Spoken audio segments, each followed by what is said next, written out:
కనీసం దిగారంటే మీరు నీళ్ళల్లో?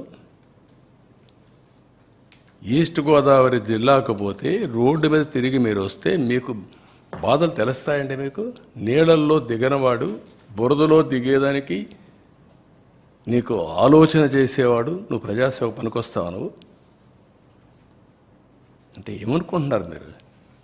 అంటే ఏది చెప్పినా నమ్మేస్తారని అజం ఆ పేపర్లు పెట్టుకొని, తప్పుడు పేపర్లు పెట్టుకొని తప్పుడు ప్రచారాలు చేసుకుంటూ బతికిపోవాలనుకుంటున్నారు.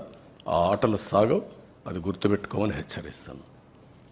అందుకే ప్రజలు కూడా 11 సీట్లు ఇచ్చి ఏ విధంగా తీర్పు ఇవ్వాలని ఇచ్చారు. That it self is an indication.